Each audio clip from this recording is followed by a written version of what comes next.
দাঁড়িপাল্লা আমাদের বাংলাদেশ জামাত ইসলামের প্রতীক, ঠিক আছে। আমার ভালো লাগছে, আমি আজকে আমাদের সমাবেশ বাস্তবায়ন করার জন্য এই দাঁড়িপাল্লা নিয়ে আসছি। টঙ্গী হোসেন মার্কেট। দর্শক, স্মরণকালের সবচেয়ে বড় জাতীয় সমাবেশ জামায়াতের সোহরাওয়ার্দী উদ্যান এলাকায় অনুষ্ঠিত হচ্ছে। এখানে আপনারা দেখতে পাচ্ছেন অনেকেই দলীয় যেই প্রতীক রয়েছে জামায়াতে ইসলামের, সেই দলীয় প্রতীক দাঁড়িপাল্লা নিয়ে এসেছেন। আর এটা ওইটা না, কাপড় ধোয়ার একটাই সলিউশন, চাকা অল ইন ওয়ান। দাঁড়িপাল্লা আমাদের বাংলাদেশ জামাত ইসলামের প্রতীক, ঠিক আছে। আমার ভালো লাগছে, আমি আজকে আমাদের সমাবেশ বাস্তবায়ন করার জন্য এই দাঁড়িপাল্লা নিয়ে আসছি। টঙ্গী হোসেন মার্কেট। আজকে আমাদের আমির জামাত যে 7টা দাবা প্রস্তাবনা করবো, ঠিক আছে, এটার উপরে আমাদের সামনের দিকে এগিয়ে যেতে হবে। স্টেশন থেকে শুরু করে, টয়লেট থেকে শুরু করে আমাদের তথ্য কেন্দ্র এবং আমাদের ফার্মেসি কেন্দ্র, তারপর আমাদের হসপিটালের কেন্দ্র, অনেক সুবিধা আছে আল্লাহর মতে। আমি আজকের এই সমাবেশ থেকে গোটা দেশবাসীর কাছে সাংবাদিক বন্ধুদের মাধ্যমে বার্তা দিতে চাই, দীর্ঘ 16.5 বছর এই ফ্যাসিস্ট হাসিনা ফ্যাসিবাদী কায়দায় যেভাবে জামাত ইসলামের উপর জুলুম নির্যাতন করেছে, আমাদের প্রতীক কেড়ে নিয়েছিল, আমাদের নিবন্ধন কেড়ে নিয়েছিল, গোটা বিশ্বের কাছে পরিচয় করে দিয়েছিল জামাত ইসলাম একটা জঙ্গি সংগঠন। কিন্তু জুলাই গণ অভ্যুত্থানে ফ্যাসিস্ট হাসিনার পতন হওয়ার পরে গোটা বিশ্ব দেখেছে জামাত ইসলাম একটা সুশৃঙ্খল দল।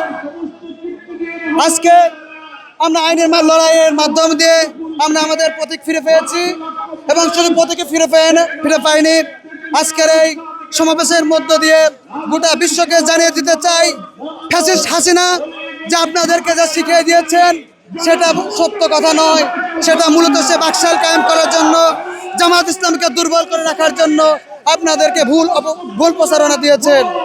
আজকে গোটা বিশ্বকে আমি বলতে চাই, আল্লাহ রাব্বুল আলামিনকে সাক্ষী রেখে বলতে চাই, আজকে আপনারা সোহরাওয়ার্দী উদ্যান ময়দানের দিকে তাকিয়ে দেখুন, বাংলাদেশ জামাত ইসলামী দেশের জনগণের কতটা জনপ্রিয়।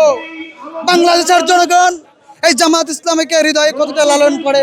তাই আমি পরিশেষে আপনাদের কাছে একটি দাবি রাখবো, আল্লাহ হাদিসের মধ্যে এসেছেন, যখন নির্বাচনের ভোট হয়, যখন নির্বাচনের ভোটের মাধ্যমে প্রার্থী হয়, রাসূলুল্লাহ সাল্লাল্লাহু আলাইহি ওয়াসাল্লাম বলেছেন, তোমাদের যদি আপনজন হয়, যদি সেই ব্যক্তি অযোগ্য হয়, তাকে ভোট দেওয়া যাবে না, সৎ এবং যোগ্য ব্যক্তিকে ভোট দিতে হবে।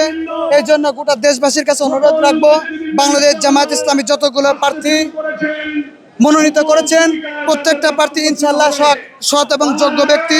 আমরা এসেছি এখানে জামায়াতে ইসলামের মহাসমাবেশ।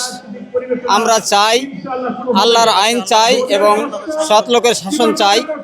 এই জন্য আমরা এসেছি যেন বাংলাদেশ জমিনে আল্লাহর আইন এবং সৎ লোকের শাসন প্রতিষ্ঠিত হয়। আপনারা এই ইসলামিক দলগুলোকে নিয়ে যদি মন্তব্য করেন, যারা কটূক্তি করেন, তাহলে এইটার দাঁত ভাঙা জবাব বাংলাদেশ জামাত ইসলামী একদিন দিয়ে দিবে। আমি তো বাসা আমাদের আমির জামাত যে 7 দফা কর্মসূচি ঘোষণা করছেন, আমরা এর আলোকেই আমরা আজকে আমাদের ঢাকা সমাবেশে আসা উদ্দেশ্য আর কি। আর আমরা দেশবাসীর কাছে এটাই আকুল আবেদন, আগামী সংসদ যেন কোরআনের সংসদ হয় এবং আল কোরআনের সংসদ হয়। ইসলামের আলু ঘরে ঘরে জ্বালো, আল হাদিসের আলু ঘরে ঘরে জ্বালো।